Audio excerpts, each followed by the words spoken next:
In 1997, Britain, which had ruled Hong Kong as a colony for over a century, formally handed the territory back to the Chinese government. Hong Kong, which had enjoyed a prosperous capitalist and democratic system up to that point, was now under the control of the Chinese Communist government.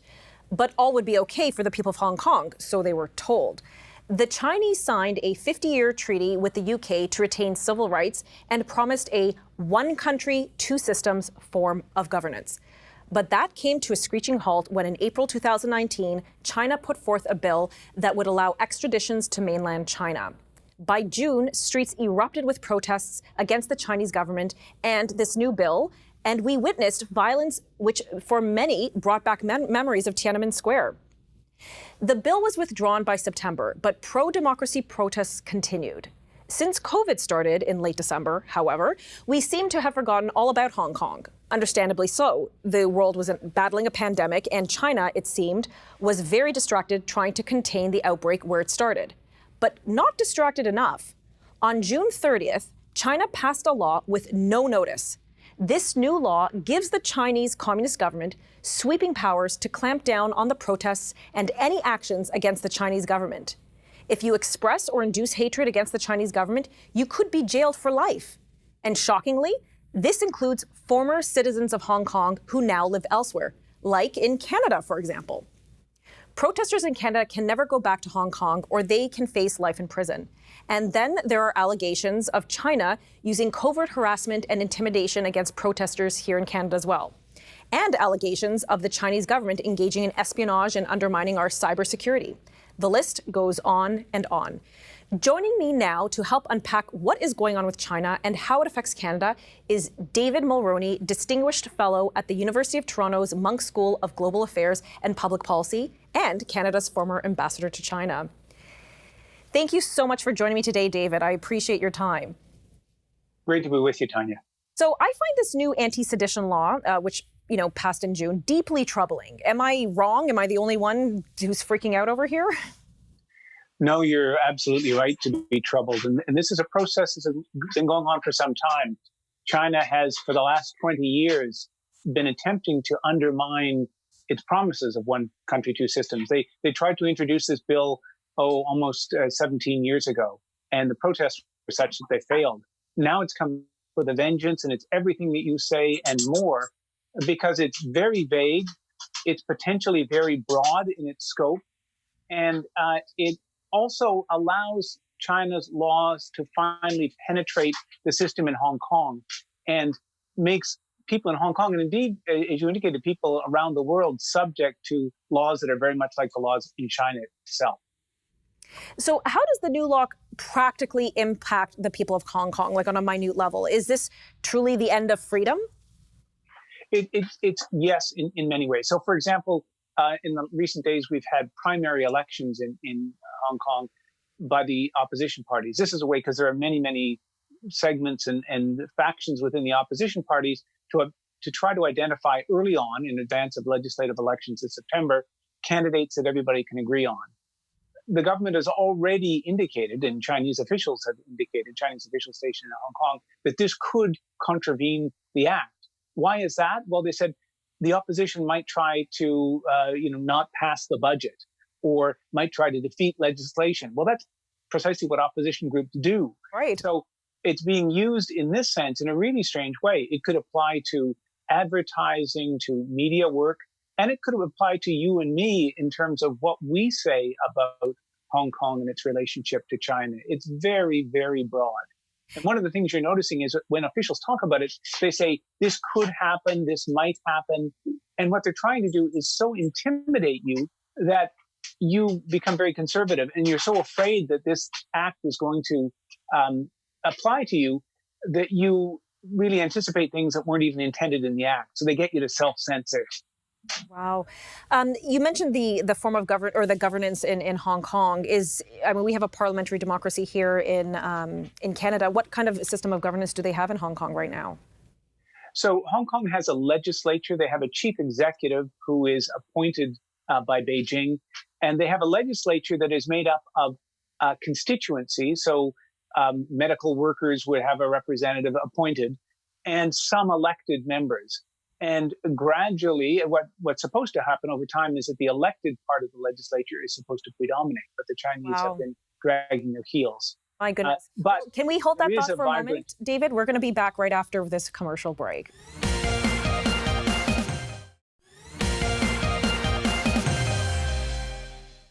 Welcome back. Joining me is David Mulroney, former ambassador to China for Canada. David, before the break, we were talking about the type of governance Hong Kong presently enjoys. Just finish your thoughts, please. So you have these various constituencies. You also have a very elite group in Hong Kong, wealthy Hong Kongers, who have more than anyone else done a lot to deconstruct one country, two systems. They've tried to curry favor with Beijing and haven't at all supported the autonomy that Hong Kong had. And at the same time, you got a cross-section of people, young people, older people, who are tremendously courageous and creative and have been, despite what China's been throwing at them, have been doing everything they can to keep democratic dialogue alive. Wow.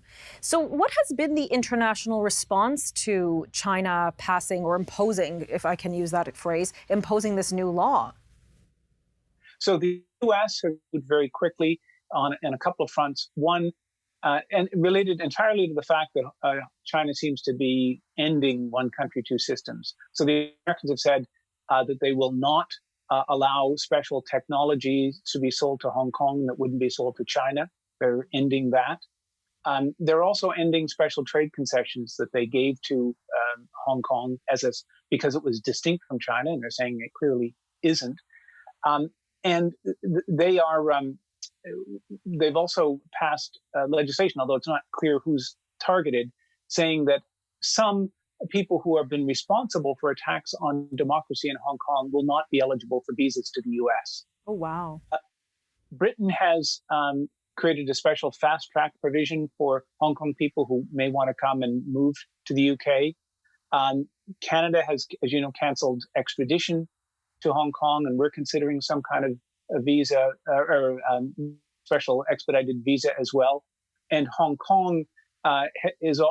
Australia is also looking at special visa provisions and similar measures to Canada and the UK. Okay, I want to get back to the immigration in a moment, but you mentioned the U.S. and its special status or Hong Kong enjoys a special status as a trade partner and whatnot with the U.S., Hong Kong and the U.S. How effective is, with the U.S. contemplating stripping Hong Kong of the status, how effective is this going to be?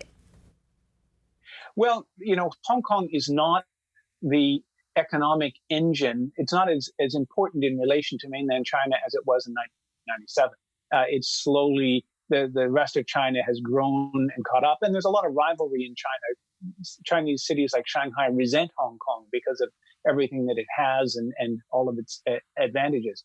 But what Hong Kong is and has as its remaining advantage is there is no place in the world where you have the assembly of talent that you have in Hong Kong that knows how to do deals in China. It's remarkable.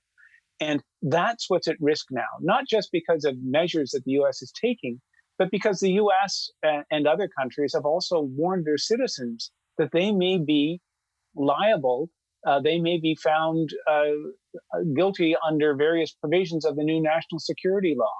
So you're going to see an exodus of this really talented group of people. Singapore may be a beneficiary, but I think Australia and Canada and UK will be as well. What a terrible situation because of this law that they're going to bleed talent. So is there anything nations can actually do, to put pressure on the Chinese, or is this a case of it's a fait accompli?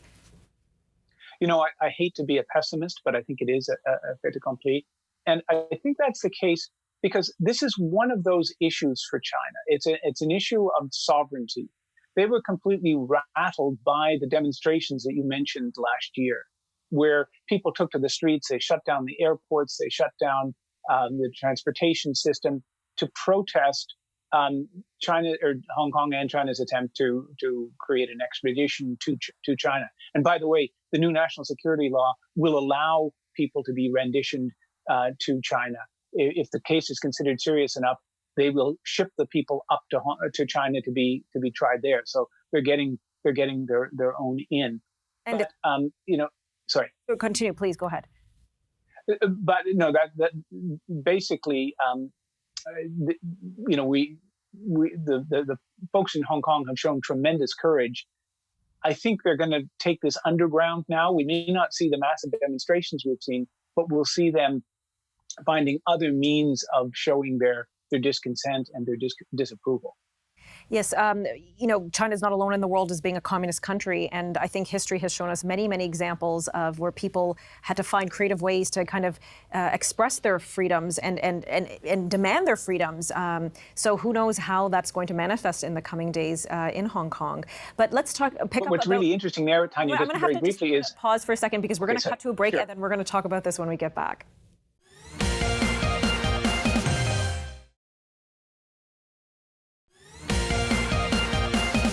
Welcome back. We're continuing with David Mulroney, former ambassador to China. David, we know there are 300,000 dual citizens, Canadian Chinese citizens, living in Hong Kong right now. Similar to 1997, there have been calls for Canada to open immigration to the people of Hong Kong, the dual citizens and others, to immigrate here to Canada. What are the odds that our current government would embrace such a move? So the Canadian citizens in Hong Kong are in a slightly different category. They can come back anytime they want. But the problem for them is that they are also very vulnerable in the face of this new law. And they could be charged and tried. And if it's serious enough, they could be tried in China itself. And what the government is doing is stepping up its consular advice to them to say, you shouldn't feel quite as comfortable as you did. Things are changing. And beyond that, as we've seen with our own citizens, Michael Kovrig and Michael Spavor, right, if something really bad happens, there's not a lot we can do for you. So Canadians who are in Hong Kong, and some of them are people who were from Hong Kong, moved to Canada, moved back. Others are Canadians who've just gone there to work in a tremendous dynamic, business environment there. They're going to need to rethink things. And that's a real headache for the Canadian government, the possibility that they might have to help a lot of those people get back. That's a challenge. For other folks, what the government, I think, should be doing and has talked about doing is to say, we're going to create programs where you can come and it'll be easier for you to come and work in Canada. And that working time will count towards a fast track to citizenship. One of the things that's very true, Tanya, is Canada has benefited so much from the human capital, from the talent of people from Hong Kong, from their entrepreneurial spirit. It kind of breaks my heart in some respects because there is a brain drain, and we've been taking and benefiting from that.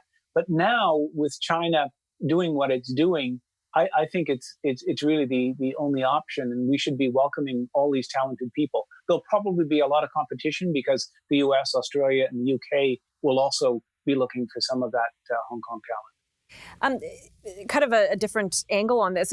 Will China let these people go? And is that a good thing? I mean, if these people who, the brain drain and all these people who are pro-democracy fighters and voices for pro-democracy, for democratic fighters, if they leave, then who's going to be there to take up that yoke to fight?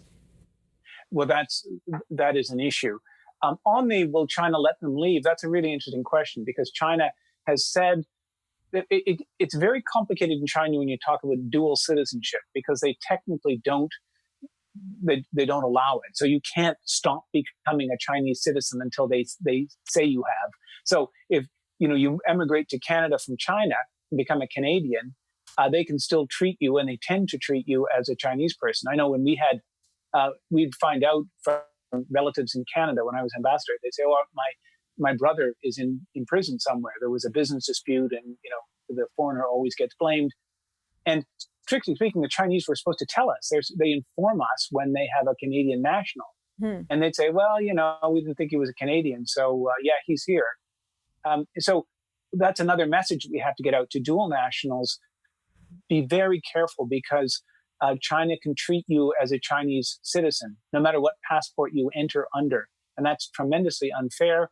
It puts you under great jeopardy. You need to think about this. So then how you mentioned the two Canadians who are currently in custody, I guess, of the Chinese Communist government. But you said there could be very well no consular services. There haven't really, there's been something, I suppose, for them, but we haven't been able to get them back. Should Hong Kong Canadians, so with dual citizens right now in Hong Kong, assume that they're going to be watched, that they're Chinese citizens, that's how the way they're viewed, and there will be zero consular access for them from the Canadian government?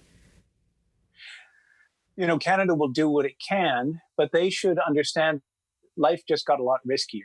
Here's an example. Part of the national security law deals with so-called state secrets. Well, one of the things that China does in this case is it doesn't define what a state secret is. So there have been numerous cases involving, most recently, Australia and the UK, where companies from those jurisdictions did very well. But there was a commercial dispute because the Chinese side didn't like the fact that the Australians did well. So they defined what they were dealing in as a state secret. And they arrested the Australian representatives and jailed them for this.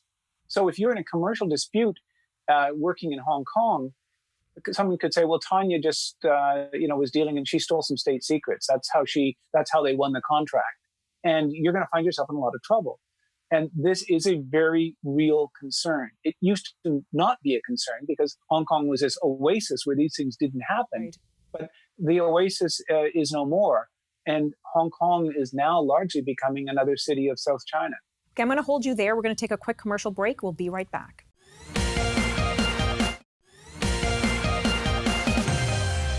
Let's take another perspective on China. It seems like in the last several years, Chinese diplomats have become increasingly aggressive in their rhetoric, becoming what is known as the wolf warriors. This seems to have worsened in the aftermath of the COVID-19 virus. They have been browbeating Western media. Even the state news from China refer to Australia as the gum stuck to China's shoe. Explain to me what China's strategy is here. This is something that has been slowly building as Chinese diplomacy changed. I got to China in 2009 in the economic crisis, and China was a lone success story. And people were flocking to China saying, I've seen the future, this is it, China has all the answers. And I think the Chinese largely believed their own media and press, their own headlines, and began to get pretty arrogant. At the same time, the number of disputes that China had with countries in the Western world began to proliferate. And what happens in the Chinese system is you do not want to be the person who's seen as being softest on the West. Safest position is to be tough and even to be strident. So you're seeing this phenomenon that you've described, the wolf warrior diplomacy, where Chinese diplomats are actually getting pretty feisty and quite rude and objectionable. We've seen something of this in Canada. The last few Chinese ambassadors have lectured the Canadian media. They've lectured parliamentary committees and others. They don't really care how they're perceived. They're not speaking for us. They're speaking for their bosses back home to show how tough they are. And they don't seem to care that this really alienates people in the West. When I served in China, I tried to communicate to the Chinese people in ways that would express what Canada's like, that it's friendly, that it's decent and fair. We had a social media account where I would answer any questions that people in China asked me, including questions about religion and my own religious beliefs, because I said that's who we are and that's what we are in Canada. And when Chinese diplomats take this wolf warrior role, they're really, unfortunately, conveying what China's all about too. Okay, switching gears to Canada. How much influence does China actually have in Canada, or does it already have in Canada, both overt and covert? It has a lot of both. The overt influence comes from, I think, our tendency to look through rose-colored glasses at our history with China, the 1970 establishment of diplomatic relations by Pierre Trudeau, the relationship since, and the idea that China is somehow our friend. And that's been very, very hard to sort of die. And the government still clings to that. The subversive side, though, is much more dangerous. And that is, and the Chinese Communist Party has an organization that looks at attacking enemies of China and pushing the Communist Party's line through diaspora groups, through student groups, through media, both Chinese language media, but also foreign media that take money to run Chinese articles and things like that. There's a lot of espionage. And there's also what's called elite capture. And elite capture is where they find someone, say a former minister or premier, and that person gets a nice seat on the board of a Chinese state-owned enterprise and is paid about $50,000 a month for his or her troubles. And then, strangely enough, that person tends to take the Chinese line when he's, interviewed or speaking in Canada. Wow. The same thing's happening in Australia, in the United States, in the UK. A lot of very senior people, particularly people who used to be public office holders, have quite lucrative connections to China, and that's a problem. Okay, in the 15 seconds we have left, how are relations going to look forward with China in the next 20 years, especially for a small and open country like ours, Canada? I think we've got to be a lot smarter. We've got to really decouple in a lot of ways and identify where our interests are and where our vulnerabilities are. Thank you so much, David Mulroney. You've been a fascinating guest, and you've definitely enlightened us all. So hopefully we'll be able to chat again in the near future. Great pleasure. Thank you, Tanya. Thank you. Hong Kong was promised 50 years of freedom under the One Country, Two Systems Treaty with the UK. Clearly, when looking at the multiple and frequent attempts by the communist Chinese government to pass totalitarian laws, this 50-year treaty was never going to be respected. It just goes to show you how fragile democracy is. And it's a lesson for us all to protect our democracy here in Canada, because if we don't, to where would all the people in Hong Kong flee? This has been Counterpoint. I'm Tanya Granick-Allen.